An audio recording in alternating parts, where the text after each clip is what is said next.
Hi welcome back to Anu Kannada channel. ಎಲ್ಲರೂ ಹೇಗಿದ್ದೀರಾ? I hope ಎಲ್ಲ ಚೆನ್ನಾಗಿದ್ದೀರಾ ಅಂತ ಅನ್ಕೊತೀನಿ. ಇವತ್ತಿನ ರೆಸಿಪಿ ಬಂದ್ಬಿಟ್ಟು ಬದನೆಕಾಯಿ ಎಣ್ಗಾಯಿ ಮಾಡಿದ್ದೀನಿ. ಸಂಡೇ ಸ್ಪೆಷಲ್ ಅಂತ ಹೇಳ್ಬಿಟ್ಟು ಬದನೆಕಾಯಿ ಎಣ್ಗಾಯಿ ಮಾಡಿದ್ದೀನಿ. ಅದಾದಮೇಲೆ ಸಂಡೇ ಇವತ್ತು ಅವ್ರ ಸರ್ ಮನೆಗೆ ಹೋಗೋದಿತ್ತು, ಅಲ್ಲಿಗೂ ಹೋಗಿ ಮುಗಿಸ್ಕೊಂಡು ಬಂದು ಅದಾದಮೇಲೆ ಇವತ್ತು ಇಬ್ಬರೂ ಸೇರಿ ಅಡುಗೆ ಮಾಡ್ತಾಯಿದ್ದೀವಿ ನೈಟು. ವಿಡಿಯೋನ ಪ್ಲೀಸ್ ಕೊನೆವರೆಗೂ ನೋಡಿ. ಇಷ್ಟ ಆದರೆ ಒಂದು ಲೈಕ್ ಮಾಡಿ. ಹಾಗೆ ಇನ್ನೂ ಯಾರು ಚಾನಲ್ ಸಬ್ಸ್ಕ್ರೈಬ್ ಮಾಡಿಲ್ಲ ಅಂದರೆ ಪ್ಲೀಸ್ ಚಾನಲ್ನ ಸಬ್ಸ್ಕ್ರೈಬ್ ಮಾಡ್ಕೊಂಡು ನೋಡಿ. ಹಾಗೆ ನಿಮ್ಮ ಫ್ರೆಂಡ್ಸ್ ಫ್ಯಾಮಿಲೀಸ್ಗೆ ಕಳಿಸಿ. ಸೊ ಬದನೆಕಾಯಿ ಎಣ್ಗಾಯಿ ಮಾಡೋದಕ್ಕೆ ನಾನು ಒಂದು ಸ್ವಲ್ಪ ಕಡಲೆಬೀಜ ಅಂದರೆ ಒಂದು ಅರ್ಧ ಬಟ್ಲಾಗೋಷ್ಟು ಕಡಲೆಬೀಜನ ಹುರಿದು ಎತ್ತಿಟ್ಕೊಂಡಿದ್ದೀನಿ. ಅದಾದಮೇಲೆ ಒಂದು ಅರ್ಧ ಬಟ್ಲಾಗೋಷ್ಟು ತೆಂಗಿನಕಾಯಿ, ಹಸಿ ತೆಂಗಿನಕಾಯಿ ತುರಿ. ಅದಾದಮೇಲೆ 1.5 ಸ್ಪೂನು ಸಾಂಬಾರು ಪುಡಿ, 2 ಸ್ಪೂನ್ ಖಾರದ ಪುಡಿ. ಅದಿಷ್ಟು ತೊಗೊಂಡಾದ್ಮೇಲೆ ಇದಕ್ಕೆ ಸ್ವಲ್ಪ ಬೆಲ್ಲ ತೊಗೊಂಡಿದ್ದೀನಿ. ಆಮೇಲೆ ಹುಣಸೆಹಣ್ಣನ್ನು ತೊಳೆದ್ಬಿಟ್ಟು ಸ್ವಲ್ಪ ನೀರು ಹಾಕಿದ್ದೀನಿ. ಜಾಸ್ತಿ ನೀರು ಹಾಕೋಕ್ಕೆ ಹೋಗಿಲ್ಲ, ಯಾಕೆ ಅಂತ ನಾನು ಆಮೇಲೆ ಹೇಳ್ತೀನಿ. ಅದಾದಮೇಲೆ 1-2 ಸ್ಪೂನ್ ಆಗೋಷ್ಟು ಎಳ್ಳು, ವೈಟ್ ಎಳ್ಳು ಬರ್ತಲ್ಲ, ಅದನ್ನು ಹುರಿದು ಎತ್ತಿಟ್ಕೊಂಡಿದ್ದೀನಿ. ಇನ್ನು ಇದಕ್ಕೆ ಒಂದು ಈರುಳ್ಳಿ ತೊಗೊಂಡು ಅದನ್ನು ಸಣ್ಣದಾಗಿ ಹೆಚ್ಚಿಟ್ಕೊತಾ ಇದ್ದೀನಿ. ಅದನ್ನು ಸಣ್ಣದಾಗಿ ಹೆಚ್ಚಿಟ್ಕೊಂಡು ಒಂದು ಬೌಲ್ಗೆ ಎತ್ತಿಟ್ಕೊತಾ ಇದ್ದೀನಿ. ನಾನೆಲ್ಲ ಒಂದು ಬೌಲ್ಗೆ ಹಾಕಿಟ್ಕೊಂಬಿಟ್ರೆ ನನಗೆ ಮಾಡುವಾಗ ಈಸಿ ಅನಿಸುತ್ತೆ. ಅದಕ್ಕೆ ನಾನು ಇವಾಗ ಇನ್ಮೇಲೆ ಈ ಥರ ಮಾಡ್ಕೊತಾ ಇದ್ದೀನಿ. ಫಸ್ಟು ಸ್ಟಾರ್ಟಿಂಗಲ್ಲಿ ನಾನು ತುಂಬ ಹಂಗೆ ಹಾಕ್ಕೊಳ್ಳೋದು ಈ ಥರ ಮಾಡ್ತಾಯಿದ್ದೆ, ನನಗೆ ತುಂಬ ಕಷ್ಟ ಅನ್ನಿಸ್ತಿತ್ತು. ಅದಾದಮೇಲೆ ಸ್ವಲ್ಪ ಕರಿಬೇವು, ಕೊತ್ತಂಬರಿ ತೊಗೊಳ್ಳಿ. ನೀರಿಗೆ ಸ್ವಲ್ಪ ಉಪ್ಪು ಹಾಕ್ಬಿಟ್ಟು ಆಮೇಲೆ ಬದನೆಕಾಯಿ ಹೆಚ್ಚಿರೋದನ್ನ ಅದಕ್ಕೆ ಹಾಕ್ಕೊಳ್ಳೋಕ್ಕೆ ಸ್ವಲ್ಪ ನೀರಿಗೆ ಉಪ್ಪು ಹಾಕಿ ಎತ್ತಿಟ್ಕೊತಾ ಇದ್ದೀನಿ. ಇನ್ನು ಅದಾದಮೇಲೆ ಬದನೆಕಾಯಿನ ಯಾವಾಗಲೂ ನೋಡ್ಕೊಂಡು ಹೆಚ್ಕೊಳ್ಳಿ. ಈ ಬದನೆಕಾಯಲ್ಲಿ ಹೆಂಗೆ ಅಂತ ಅಂದರೆ ಮೇಲ್ಗಡೆ ತುಂಬ ಚೆನ್ನಾಗೇ ಕಾಣಿಸ್ತಾ ಇರುತ್ತೆ, ಒಳಗಡೆ ಚಿಕ್ಕ ಚಿಕ್ಕದಾಗಿ ಹುಳಗಳಿರುತ್ತೆ. ನಾವು ಕಟ್ ಮಾಡಿದಾಗಲೇ ಗೊತ್ತಾಗೋದು. ಬದನೆಕಾಯಿ ಎಣ್ಗಾಯಿ ಮಾಡುವಾಗ ತುಂಬ ಕೇರ್ಫುಲ್ಲಾಗಿ ನೋಡಿ ಚೆನ್ನಾಗಿರೋದು ತೊಗೊಂಡು ಮಾಡ್ಕೊಳ್ಳಿ. ನೀವು ನಾರ್ಮಲಾಗಿ ಬದನೆಕಾಯಿ ಪಲ್ಯ ಮಾಡ್ತೀನಿ ಅಂತ ಅಂದರೆ ಸಣ್ಣದಾಗಿ ಹೆಚ್ಕೊತೀವಿ, ಅದರಲ್ಲೆಲ್ಲ ಕ್ಲೀನಾಗಿ ಗೊತ್ತಾಗುತ್ತೆ. ಇನ್ನು ಈ ಥರ ಬದನೆಕಾಯಿ ಎಣ್ಗಾಯಿ ಮಾಡ್ತೀವಿ ಅಂತಂದರೆ ಸ್ವಲ್ಪ ಕೇರ್ಫುಲ್ಲಾಗಿ ಕ್ಲೀನಾಗಿ ನೋಡಿ ತೊಗೊಂಡು ಬನ್ನಿ. ಆಲ್ಮೋಸ್ಟ್ ಎಲ್ಲ ಚೆನ್ನಾಗಿರೋದೇ ತರೋದು, ಯಾರು ಉಳ್ಕೊಂತ ತೊಗೊಂಬಂದು ಮಾಡೋದಿಲ್ಲ. ಹೇಳಬೇಕು ಅನ್ನಿಸ್ತು, ಹೇಳಿದೆ ಅಷ್ಟೇ. ಅದಾದಮೇಲೆ ಹುರಿದಿರೋ ಕಡಲೆ ಬೀಜನ ಮಿಕ್ಸಿಗೆ ಹಾಕ್ಕೊಂಡು ಅದಾದಮೇಲೆ ಒಂದು ಸ್ವಲ್ಪ ಕೊಬ್ಬರಿ ನಾನು ತೆಗೆದಿಟ್ಕೊಂಡಿದ್ನಲ್ಲ 1/4 ಕಪ್ಪಷ್ಟು, ಒಂದು ಕಾಯಿ ತುರಿ ಇರ್ತಲ್ಲ, ಅದು ಒಂದು ಅರ್ಧ ಆದರೂ ಸಾಕಾಗನ್ಸುತ್ತೆ. ಇನ್ನು ಸ್ವಲ್ಪ ಬೆಲ್ಲ, ಸ್ವೀಟ್ ಜಾಸ್ತಿ ಬೇಕು ಅಂತಂದರೆ ಬೆಲ್ಲ ಜಾಸ್ತಿ ತೊಗೊಳ್ಳಿ, ಸ್ವೀಟ್ ಕಮ್ಮಿ ಅಂದರೆ ಸ್ವಲ್ಪ ತೊಗೊಳ್ಳಿ. ಅದಾದಮೇಲೆ 1-2 ಸ್ಪೂನ್ ಆಗೋಷ್ಟು ಎಳ್ಳು. ಇನ್ನು ಅದಾದಮೇಲೆ ಒಂದು ಸ್ವಲ್ಪ ಹುಣಸೆಹಣ್ಣು. ನಾನು ಯಾಕೆ ಹುಣಸೆಹಣ್ಣಿಗೆ ಜಾಸ್ತಿ ನೀರು ಹಾಕಿಲ್ಲ ಅಂತಂದರೆ ಇದು ನಮಗೆ ಡ್ರೈ ಮಸಾಲ ಥರ ಬೇಕಾಗುತ್ತೆ. ಇದನ್ನು ನೀರಂಗೆ ಮಾಡ್ಕೊಂಬಿಟ್ರೆ ನಮಗಿದು ಒಳಗಡೆ ಸ್ಟಫಿಂಗ್ ಮಾಡೋಕ್ಕೆ ಬರೋಲ್ಲ. ನಾನು ಹೀಗೆ ಮಾಡಿಬಿಟ್ಟು ಒಂದು ಸತಿ ನಮ್ಮಮ್ಮ ಮಿಕ್ಸಿ ಮಾಡು ಅಂತ ಹೇಳ್ಬಿಟ್ಟು ಮಾಡಿಕೊಟ್ರೆ ನಾನು ನೀರು ಹಾಕ್ಬಿಟ್ಟು ತೆಳ್ಳಗೆ ಮಿಕ್ಸಿ ಮಾಡಿಕೊಟ್ಟಿದ್ದೀನಿ. ನಮ್ಮಮ್ಮ ನಿನಗೆ ಹೇಳೋಕ್ಕಿಂತ ನಾನೇ ಮಾಡ್ಕೊಂಡಿದ್ರೆ ವಾಸಿ ಆಗೋದು ಅಂತ ಡೈಲಾಗ್ ಹೊಡೆದ್ಬಿಟ್ರು. ಅದಕ್ಕೆ ಅದೇ ಅವರು ಮಾಡುವಾಗಲೇ ಅದು ಗೊತ್ತಾಗೋದು. ಅದಕ್ಕೆ ನಾನು ಮುಂಚೆನೇ ನಿಮಗೆ ಹೇಳ್ತಾ ಇದ್ದೀನಿ, ಸ್ವಲ್ಪ ನೆನೆಸ್ಕೊಳೋಕ್ಕಷ್ಟೇ ನೀರು ಹಾಕ್ಕೊಳ್ಳಿ. ಇನ್ನು ಇದು ಮಿಕ್ಸಿ ಮಾಡಾದಮೇಲೆ ಇದಕ್ಕೆ ಸ್ವಲ್ಪ ಕೊತ್ತಂಬರಿ, ಸ್ವಲ್ಪ ಉಪ್ಪು ಹಾಕ್ಕೊತಾ ಇದ್ದೀನಿ. ಅದಾದಮೇಲೆ 1 ಸ್ಪೂನ್ ಆಗೋಷ್ಟು ಎಣ್ಣೆ ಹಾಕ್ಕೊತಾ ಇದ್ದೀನಿ. ಇದಿಷ್ಟು ಕ್ಲೀನಾಗಿ ಹಾಕಿ ಮಿಕ್ಸ್ ಮಾಡ್ಕೊಬೇಕು. ಮಿಕ್ಸಿ ಮಾಡುವಾಗ ನಿಮಗೆ ಜಾಸ್ತಿ ನುಣ್ಣಗಾಗಲಿಲ್ಲ ಅಂತಂದು ಸ್ವಲ್ಪ ನೀರು ಹಾಕ್ಕೊಂಡು ಮಿಕ್ಸಿ ಮಾಡ್ಕೊಳ್ಳಿ. ಜಾಸ್ತಿ ತೆಳ್ಳಗೆ ಮಾಡ್ಕೊಬೇಡಿ, ಅದು ತೆಳ್ಳಗೆ ಮಾಡಿದ್ರೆ ಹೇಳಿದ್ನಲ್ಲ ಆವಾಗಲೇ ಆ ಥರ ಆಗೋಗ್ಬಿಡುತ್ತೆ ನಿಮ್ಮ ಮನೇಲೂ ಪರಿಸ್ಥಿತಿ. ಇದು ಮಾಡ್ತಾ ಇರ್ತಾರಲ್ಲ ಅವ್ರಿಗೆ ಗೊತ್ತಾಗೋದು ಅದ್ರ ಕಷ್ಟ ಏನು ಅಂತ. ನಾವು ಮಾಡಿಕೊಟ್ಟಿದ್ದಾಗ ಏನು ಹಿಂಗೆ ಆಡ್ತಾರಲ್ಲ ಅಂತ ಅನ್ನಿಸ್ತಿರ್ತೀವಿ. ನೀವು ಒಂದು ಸತಿ ಅದನ್ನು ಟ್ರೈ ಮಾಡಿ ನೋಡಿದಾಗ ಅವಾಗ ಗೊತ್ತಾಗುತ್ತೆ. ಇನ್ನು ನಾವು ಕಟ್ ಮಾಡಿರ್ತೀವಲ್ಲ ಬದನೆಕಾಯಿ, ಅದಕ್ಕೊಳಗಡೆ ಈ ಥರ ಕ್ಲೀನಾಗಿ ಸ್ಟಫ್ ಮಾಡ್ಕೊಬೇಕು. ಎಲ್ಲ ಕಡೆ ನಾವು ಕಟ್ ಮಾಡಿರೋ ಕಡೆ ಎಲ್ಲ ಸ್ವಲ್ಪ ಹಾಕ್ಬಿಟ್ಟು ಸ್ಟಫ್ ಮಾಡಿ ಇಟ್ಕೊಂಡ್ರೆ ಈ ಥರ ಇರುತ್ತೆ. ನಾವು ಒಂದಷ್ಟು ಉಳ್ಕೋದಲ್ಲಿ ಹೋಗಿ ಎಲ್ಲ ಸಿಕ್ಕಿದ್ದು ಇಷ್ಟೇ. ನಾನು ಅರ್ಧ ಉಳ್ಕಾಗಿರೋದನ್ನೆಲ್ಲ ನಾನು ಅರ್ಧ ಥರ ಕಟ್ ಮಾಡ್ಕೊಂಡು ಹಾಕ್ಕೊಂಬಿಟ್ಟಿದ್ದೀನಿ. ಇನ್ನು ಮಿಕ್ಕಿರೋ ಮಸಾಲೆ ಇರುತ್ತಲ್ಲ ಅದನ್ನು ಇದಕ್ಕೆ ಹಾಕ್ಕೊಂಡು ಒಂದು ಬೌಲ್ಗೆ ಹಾಕ್ಕೊಂಬಿಟ್ಟು ಸ್ವಲ್ಪ ನೀರಾಕಿ ಕ್ಲೀನಾಗಿ ತೆಳ್ಳಗೆ ಕಲಿಸ್ಕೊಂಬಿಟ್ಟು ಅದನ್ನು ರೆಡಿ ಮಾಡಿ ಇಟ್ಕೊಬೇಕು. ಅದಾದಮೇಲೆ ಜಾಸ್ತಿ ಎಣ್ಣೆ ಹಾಕ್ಕೊಬೇಕು. ಇದಕ್ಕೆ ಸ್ವಲ್ಪ ಸಾಸಿವೆ, ಸ್ವಲ್ಪ ಜೀರಿಗೆ, ಅದಾದಮೇಲೆ ಸಣ್ಣಗೆ ಹೆಚ್ಚಿರುವಂಥ ಈರುಳ್ಳಿನ ಜಾಸ್ತಿ ಬೇಕು ಅಂದರೆ ಜಾಸ್ತಿ ಹಾಕ್ಕೊಳ್ಳಿ. ಈರುಳ್ಳಿ ಬೇಡ ಅಂತಂದರೆ ಸ್ಕಿಪ್ ಮಾಡ್ಕೊಳ್ಳಿ. ಅಕಸ್ಮಾತ್ ನಿಮಗೆ ಈರುಳ್ಳಿ ಸಿದ್ದಂಗೆ ಆಗಿಬಿಡುತ್ತೆ ಹಾಕ್ಕೊಳ್ಳುವಾಗ ಅಂತ ಅನಿಸಿದರೆ ಸ್ಕಿಪ್ ಮಾಡಿ ಹಾಕ್ಕೊಬೋದು. ನನಗೆ ಈರುಳ್ಳಿ ಇಷ್ಟ ಆಗುತ್ತೆ, ಹಂಗಾಗಿ ನಾನು ಈರುಳ್ಳಿ ಹಾಕ್ಕೊಂಡೆ. ಅದಾದಮೇಲೆ ಕರಿಬೇವು, ಸ್ವಲ್ಪ ಅರಿಶಿನ, ಇದಿಷ್ಟು ಹಾಕಿದಾದಮೇಲೆ ಒಂದೊಂದೇ ಬದನೆಕಾಯಿನ ಈ ಥರ ಇಟ್ಕೊಂಡು ಹೋಗೋದು. ಅಂದರೆ ನೀವು ಸ್ವಲ್ಪ ಅಗಲ ಇರೋ ಪಾತ್ರೆ ತೊಗೊಬೇಕಾಗುತ್ತೆ ಇದು ಮಾಡೋದಕ್ಕೆ. ತುಂಬ ಚಿಕ್ಕದಾಗಿ ಗುಂಡುಗಿರೋದ್ರಲ್ಲಿ ತೊಗೊಂಡ್ರೆ ಮಾಡೋಕ್ಕಾಗಲ್ಲ. ಈ ಥರ ಅಗಲ ಇರೋದಕ್ಕಾದರೆ ಎಲ್ಲ ಕಡೆ ಇಟ್ಕೊಂಬರ್ಬೋದು, ಕ್ಲೀನಾಗೂ ಬೇಯುತ್ತೆ ಅದು ಬದನೆಕಾಯಿ. ಅದಕ್ಕೆ ಈ ಥರ ಅಗಲ ಪಾತ್ರೆ ತೊಗೊಬೇಕಾಗುತ್ತೆ. ಇನ್ನು 2 ಕಡೆ ಸ್ವಲ್ಪ ಆವಾಗವಾಗ ಟರ್ನ್ ಮಾಡ್ಕೊತಾ ಇರಿ ನೀವು, ಇಲ್ಲಾಂದ್ರೆ ಅದು ಒಂದೇ ಕಡೆ ಬೇಯುತ್ತೆ, ಇಲ್ಲ ಒಂದು ಕಡೆ ಬೇಯೋದಿಲ್ಲ, ಆ ಥರ ಆಗಿಬಿಡುತ್ತೆ. ಒಂದು ಸತಿ ಮಿಕ್ಸ್ ಮಾಡಿಬಿಟ್ಟು ಒಂದು ಸತಿ ಮುಚ್ಚಿಬಿಟ್ಟು ಎತ್ತಿಟ್ಕೊಳ್ಳಿ. ಅದಾದಮೇಲೆ ಮತ್ತೆ ಇನ್ನೊಂದು ಸ್ವಲ್ಪ ಹೊತ್ತು ಬಿಟ್ಟು ಮತ್ತೆ ಮುಚ್ಚಿಬಿಟ್ಟು ಎತ್ತಿಟ್ಕೊಳ್ಳಿ. ಈ ಥರ 1-2-3 ಸತಿ ಎಲ್ಲ ಕಡೆ ಬೇಯೋ ತನಕ ಈ ಥರ 1-2-3 ಸತಿ ಟರ್ನ್ ಮಾಡೋದು, ಮತ್ತು ಮುಚ್ಚೋದು, ಮತ್ತು ಟರ್ನ್ ಮಾಡೋದು, ಮುಚ್ಚೋದು, ಈ ಥರ ಮಾಡಿ. ಇದಕ್ಕೆ ನೀರು ಹಾಕೋಲ್ಲ ನಾನು, ಯಾಕೆ ಅಂತಂದರೆ ಎಣ್ಣೆನೇ ಜಾಸ್ತಿ ಹಾಕಿರ್ತೀವಲ್ವ, ಹಾಕ್ಕೊಂಡ್ಬಿಟ್ಟು ಬೇಯಿಸಿದರೆ ಅದು ಚೆನ್ನಾಗಿ ಅನಿಸಲ್ಲ ಟೇಸ್ಟು. ಹಂಗಾಗಿ ಇದನ್ನು ಬದನೇಕಾಯಿ ಎಣ್ಗಾಯಿ ಅಂತ ಅದಕ್ಕೆ ಹೇಳೋದು. ಎಣ್ಣೆಲೇ ಜಾಸ್ತಿ ಹಾಕಿ ಎಣ್ಣೆಲೇ ಇದು ಬೇಯಬೇಕು. ಹಂಗಾಗಿ ನೀರು ಮಾತ್ರ ಹಾಕ್ಕೊಳಕ್ಕೆ ಹೋಗ್ಬೇಡಿ. ಏನಾದರೂ ನೀರು ಬೇಕು ಅಂತ ಅನಿಸಿದರೆ ಬದನೇಕಾಯಿ ಎಲ್ಲ ಬೆಂದಾದಮೇಲೆ ಲಾಸ್ಟಲ್ಲಿ ಮಸಾಲೆ ಹಾಕ್ತೀವಲ್ಲ ನಾವು, ಆವಾಗ ಬೇಕಿದ್ರೆ ನೀವು ಸ್ವಲ್ಪ ನೀರು ಹಾಕ್ಕೊತ ಹೋಗ್ಬೋದು. ಇವಾಗ ಬದನೇಕಾಯಿ ಬೇಯುವಾಗಂತೂ ಸ್ವಲ್ಪ ಜಾಸ್ತಿ ಎಣ್ಣೆಲೇ ಬೇಯ್ಕೊಬೇಕು. ಏನೋ ತೀರಾ ನಿಮಗೆ ಎಣ್ಣೆ ಕಮ್ಮಿ ಹಾಕ್ಬಿಟ್ಟಿದ್ದೀನಿ ಅಂತ ಅನಿಸಿದರೆ ಸ್ವಲ್ಪ ನೀರು ಹಾಕ್ಕೊಬೋದು. ಇಲ್ಲಾಂದರೆ ಎಣ್ಣೆ ಬೇರೆದ್ರಲ್ಲಿ ಕಾಯಿಸ್ಬಿಟ್ಟು ಅದ್ರಾಗ ಹಾಕ್ಕೊಬೋದು. ನಿಮಗೆ ಅನ್ನಿಸ್ಬೋದು, ಹೊಸ್ದಾಗಿ ಫಸ್ಟಾಗಿ ಯಾರಾದರೂ ಮಾಡೋರಿಗೆ ಅನ್ನಿಸ್ತಾ ಇರುತ್ತೆ ಇದು ಬದನೇಕಾಯಿ ಬೇಯುತ್ತಾ ಇಲ್ವೋ ಅಂತ. ಆಲ್ಮೋಸ್ಟ್ ಬದನೇಕಾಯಿ ಎಲ್ಲ ಬೇಗನೆ ಬೇಯುತ್ತೆ. ಇದು ಬೆಂದಾದಮೇಲೆ ಇದಕ್ಕೆ ಮಸಾಲೆ ಮಾಡಿರ್ತೀವಲ್ಲ ಅದನ್ನು ಹಾಕ್ಕೊಂಡ್ಬಿಟ್ಟು ಅದಕ್ಕೆ ಸ್ವಲ್ಪ ನೀರು ಹಾಕ್ಕೊಂಡು, ನಾನು ಆವಾಗಲೇ ಸ್ವಲ್ಪ ಉಪ್ಪು ಹಾಕ್ಕೊಂಡಿದ್ದೆ. ಯಾಕೆ ಅಂತಂದರೆ ಜಾಸ್ತಿ ಉಪ್ಪು ಆವಾಗಲೇ ಹಾಕ್ಬಿಟ್ರೆ ಬದನೇಕಾಯಿ ಒಳಗಡೆ ಸ್ಟಫ್ ಮಾಡಿರ್ತೀವಲ್ಲ ಅದು ಜಾಸ್ತಿ ಉಪ್ಪು ಅನಿಸ್ಬಿಡುತ್ತೆ ಅಂತೇಳ್ಬಿಟ್ಟು ನಾನು ಸ್ವಲ್ಪ ಉಪ್ಪು ಹಾಕ್ಕೊಂಡು, ಅದಾದಮೇಲೆ ಮಸಾಲೆ ಎಲ್ಲ ಹಾಕಾದ್ಮೇಲೆ ಇನ್ನೊಂದು ಸತಿ ಲಾಸ್ಟಿಗೆ ಒಂದು ಸತಿ ಉಪ್ಪು ಹಾಕ್ಕೊಂಡು ಒಂದು ಸ್ವಲ್ಪ ನೀರು ಅದಕ್ಕೆ ಎಷ್ಟು ಬೇಕಾಗುತ್ತೋ ಅಷ್ಟು ನೀರು ಹಾಕ್ಕೊಂಡಿದ್ದೀನಿ. ಜಾಸ್ತಿ ತೆಳ್ಳಗೆ ಮಾಡಿಕೊಂಡ್ರೆ ಟೇಸ್ಟ್ ಅನಿಸಲ್ಲ. ಇದು ಅಂದರೆ ಗಟ್ಟಿನೂ ಇತ್ತು ಅಂತಂದರೆ ಇದು ಆಮೇಲೆ ಗಟ್ಟಿ ಆಗಿಬಿಡುತ್ತೆ. ಯಾಕೆಂದರೆ ಕಡಲೆ ಬೀಜ ಎಲ್ಲ ಹಾಕಿರ್ತೀವಲ್ಲ, ಆಮೇಲೆ ಜಾಸ್ತಿ ಗಟ್ಟಿ ಅನಿಸುತ್ತೆ. ಒಂದು ಮೀಡಿಯಮಲ್ಲಿ ಮಾಡಿಟ್ಕೊಂಡ್ರೆ ಅದು ಆಮೇಲೆ ಕರೆಕ್ಟಾಗಿ ಆಗುತ್ತೆ. ಇನ್ನು ಬದನೇಕಾಯಿ ಎಣ್ಗಾಯಿ ಅಂತೂ ರೆಡಿ ಆಯಿತು. ಬದನೇಕಾಯಿ ಎಣ್ಗಾಯಿ ಇದ್ಮೇಲೆ ರೊಟ್ಟಿ ಇಲ್ದಲೇ ಇರೋಕ್ಕಾಗೋದೇ ಇಲ್ಲ. ನಾನು ಲಾಸ್ಟು ಶುಕ್ರವಾರನೇ ಮಾಡೋಣ ಅಂತ ಪ್ಲ್ಯಾನ್ ಮಾಡಿಕೊಂಡೆ. ಚಪಾತಿ ಮಾಡಬೇಕಾಗುತ್ತೆ, ಯಾಕೆಂತಂದರೆ ಅವತ್ತು ಅಮಾವಾಸ್ಯೆ ಇತ್ತಲ್ವ, ನಮ್ಮ ಕಡೆ ಎಲ್ಲ ಅಮಾವಾಸ್ಯೆಗೆ ರೊಟ್ಟಿ ಮಾಡಲ್ಲ ಅಂತ ಹೇಳ್ಬಿಟ್ರು. ಹಾಗಾಗಿ ನಾನು ಬೇಡ ಬಿಡು ಮಾಡೋದು ಅಂತ ಹೇಳ್ಬಿಟ್ಟು ನೆಕ್ಸ್ಟ್ ಡೇ ಪ್ಲ್ಯಾನ್ ಮಾಡಿಕೊಂಡೆ. ಇನ್ನು ಶನಿವಾರನೂ ಅಮಾವಾಸ್ಯೆ ಇದೆ ಅಂತ ಹೇಳಿದರು, 2 ದಿವಸ ಅಮಾವಾಸ್ಯೆ ಬಂದಿದೆ ಅಂತ ಹೇಳ್ಬಿಟ್ಟು ನಾನು ಮಾಡ್ಕೊಳಕ್ಕೆ ಹೋಗಲಿಲ್ಲ ಅವತ್ತು. ಅದಕ್ಕೇ ಸಂಡೇನೇ ಮಾಡೋಣ ಅಂತ ಹೇಳ್ಬಿಟ್ಟು ಪ್ಲ್ಯಾನ್ ಮಾಡಿಕೊಂಡು ಸಂಡೇ ಮಾಡಿದ್ದಾಯಿತು. ಚಪಾತಿಗಾಗಿದ್ದರೆ ಅವತ್ತೇ ಮಾಡಿಬಿಡ್ತಿದ್ದೆ. ಬದನೇಕಾಯಿ ಎಣ್ಗಾಯಿ ಚಪಾತಿಗಿಂತ ಜಾಸ್ತಿ ಚೆನ್ನಾಗಿ ಅನಿಸೋದು ರೊಟ್ಟಿಗೆ. ಅದು ಜೋಳದ ರೊಟ್ಟಿಗೆ ಬದನೇಕಾಯಿ ಎಣ್ಗಾಯಿ ಪಲ್ಯ ಅಂತಂದರೆ ಒಳ್ಳೆ ಕಾಂಬಿನೇಷನ್ ಅಂತಲೇ ಹೇಳ್ಬೋದು ಅವೆರಡೂ. ಅದಕ್ಕೆ ನಾನು ಸಂಡೇ ಮಾಡಿದ್ರಾಯ್ತು ಅಂತ ಹೇಳ್ಬಿಟ್ಟು ಸಂಡೇ ಮಾಡೋಣ ಅಂತ ಅಂದ್ಕೊಂಡು ನಾನು ರೊಟ್ಟಿಗೆಲ್ಲ ಹಿಟ್ಟು ಕಲಿಸ್ಕೊಂಡು ನಾದ್ಕೊಂಡು ಎತ್ತಿಟ್ಕೊತಾ ಇದ್ದೀನಿ.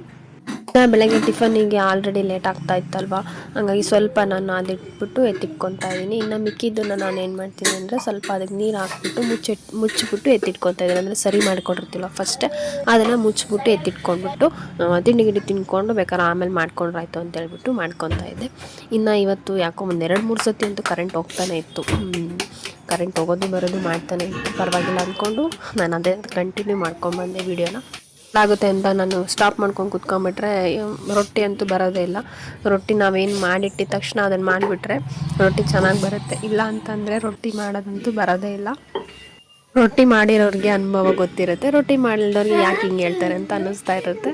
ಸೊ ಒಂದು ಸತಿ ನೀವು ಏನೇ ಹೇಳಿದ್ನಲ್ಲ, ಅದು ಅವ್ರವ್ರಿಗೆ ಅನುಭವ ಆದ್ರೇ ಎಲ್ರಿಗೂ ಅದು ಗೊತ್ತಾಗೋದು. ನನಗೆ ಮುಂಚೆ ರೊಟ್ಟಿ ಮಾಡೋಕ್ಕೆ ಬರ್ತಾನೆ ಇರಲಿಲ್ಲ.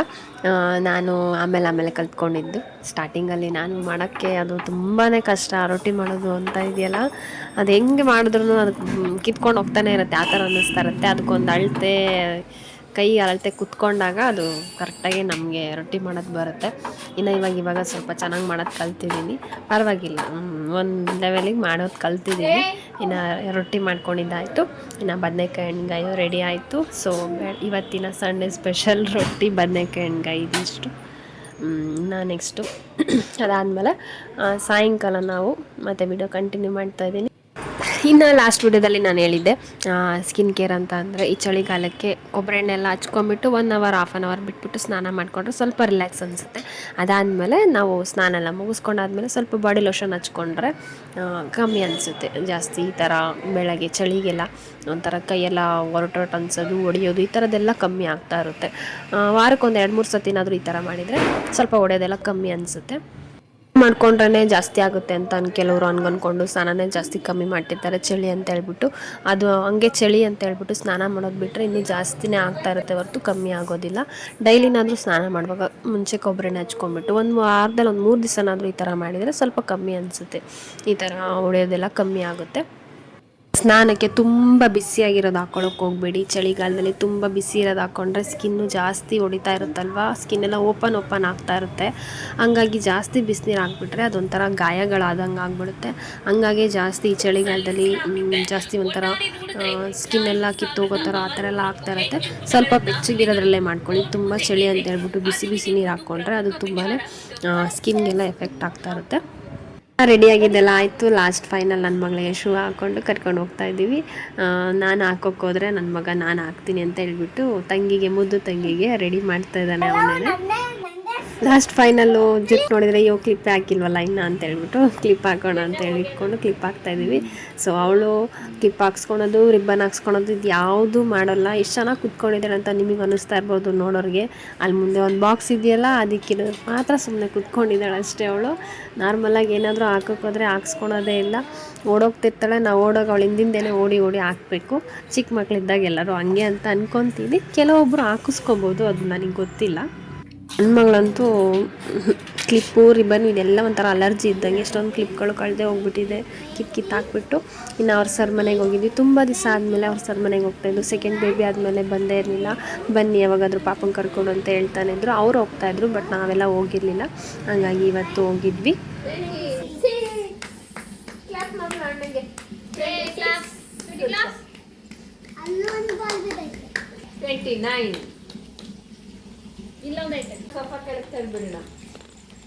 ನಮ್ಮ ಮಕ್ಕಳು ಒಂಥರ ಹೊಸ್ದಾಗಿ ಪರಿಚಯ ಆಗಿರೋರ ಹತ್ರ ಸ್ವಲ್ಪ ಹೋಗಿ ಮಾತಾಡ್ಸೋದೆಲ್ಲ ಕಮ್ಮಿ, ಸ್ವಲ್ಪ ಅಡ್ಜಸ್ಟ್ ಆದಮೇಲೆ ಹೋಗ್ತಾರೆ. ಹಂಗಾಗಿ ಎಲ್ಲ ಆಟ ಸಾಮಾನು ಕೊಟ್ಟಿದ್ದಕ್ಕೆ ತುಂಬ ಆ್ಯಕ್ಟಿವಾಗಿ ಆಟ ಆಡ್ತಿದ್ದಾರೆ ಅವರು.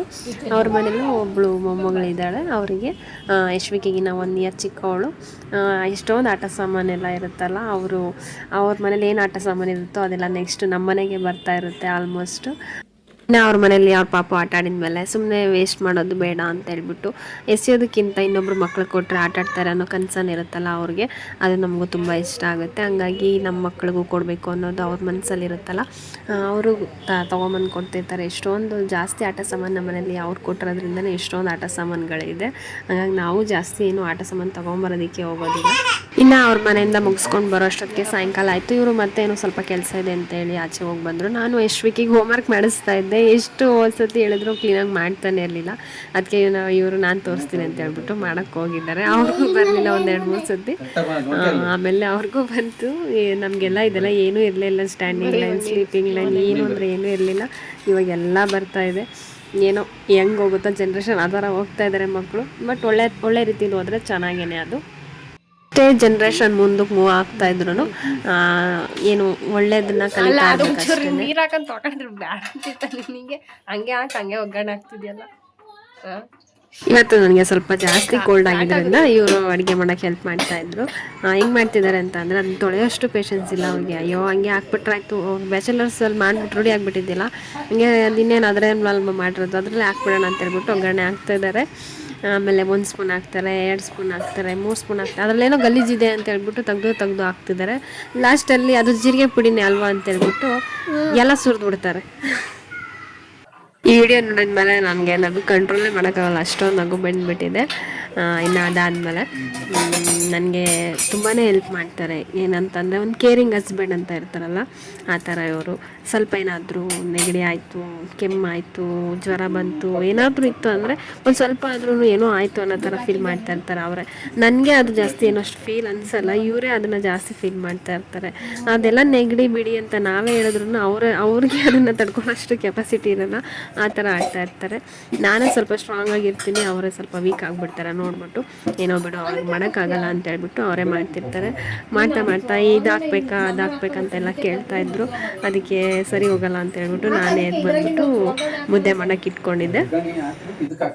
ಅವ್ರ ರಿಯಾಕ್ಷನ್ ಹೆಂಗಿರುತ್ತೆ ಅಂತಂದರೆ, ನಾನು ಒಬ್ಬನೇ ಇದ್ರೆ ಹೆಂಗೆಂಗೋ ಮಾಡ್ಕೊಂಬಿಡ್ತೀನಿ, ಇವಳು ಬಂದ್ಬಿಟ್ಟು ಅದನ್ನಾಕು ಇದನ್ನಾಕು ಅಂತಿರ್ತಾಳೆ ಅಂತ ಹೇಳ್ಬಿಟ್ಟು ಅವ್ರಿಗೆ ಥರ ತಲೆ ಕೆಡಿಸ್ಬಿಡ್ತೀವಿ ನಾವು. ಒಂಥರ ಅಡುಗೆ ಮನೆಗೆ ನಾವು ಎಂಟ್ರಿ ಆದಮೇಲೆ ನಮ್ಮದೇ ಲೋಕ ಅನ್ನೋ ಥರ ಆಡ್ತಾ ಇರ್ತೀವಿ. ಅವ್ರು ಏನು ಮಾಡಿದ್ರು ಅದು ನಮಗೆ ಸ್ಯಾಟಿಸ್ಫ್ಯಾಕ್ಷನ್ ಆಗೋಲ್ಲ. ಅದು ಅವರೊಬ್ಬರೇ ಮಾಡಿಕೊಟ್ಟಾಗ ಏನೋ ಒಂದು ಸಲ ಮಾಡಿಬಿಡ್ತಾರೆ. ಅವ್ರಿಗೆ ಅನಿಸಿರುತ್ತೆ, ನಾನು ಏನಾದರೂ ಅನ್ನುವಾಗ ಸ್ವಲ್ಪ ಅನಿಸಿರುತ್ತೆ. ಆದರೂ ಏನು ಅವ್ರು ಹೇಳ್ಕೊಳಕ್ಕೂ ಹೋಗಲ್ಲ ಅದನ್ನು. ಅವಳು ಹೇಳೋದು ಕರೆಕ್ಟೇ ಅಲ್ವಾ ಅಂದ್ಕೊಂಡು ಸುಮ್ಮನಾಗ್ತಾರೆ. ತುಂಬ ಥಿಂಕ್ ಮಾಡ್ತಾರೆ. ಏನಾದರೂ ಒಂದು ಹೇಳಿದ್ರೆ ಅದನ್ನು ತಪ್ಪು ಸರಿ ಇಲ್ಲ ಯೋಚನೆ ಮಾಡಿ ಅದ್ರ ಬಗ್ಗೆ ಮಾತಾಡೋಕ್ಕೂ ಹೋಗಲ್ಲ. ಸರಿ ಇತ್ತು ಅಂತಂದರೆ ಸುಮ್ಮನಾಗ್ತಾರೆ, ತಪ್ಪಿದ್ರು ಅಂತಂದರೆ ಅದನ್ನು ಹೇಳ್ತಾರೆ ಅಷ್ಟೇ. ಸೊ ಇದಿಷ್ಟು ಇವತ್ತಿನ ವಿಡಿಯೋ. ಈ ವಿಡಿಯೋ ನಿಮಗೆ ಸ್ವಲ್ಪನಾದರೂ ಇಷ್ಟ ಆದರೆ ಲೈಕ್ ಮಾಡಿ, ಹಾಗೆ ಕಮೆಂಟ್ ಮಾಡಿ. ಏನಾದರೂ ಹೇಳಬೇಕು ಅಂತ ಅನಿಸಿದರೆ ಕಮೆಂಟ್ ಮಾಡಿ, ಹಾಗೆ ನಿಮ್ಮ ಫ್ರೆಂಡ್ಸ್ ಫ್ಯಾಮಿಲೀಸ್ಗೆ ಶೇರ್ ಮಾಡಿ.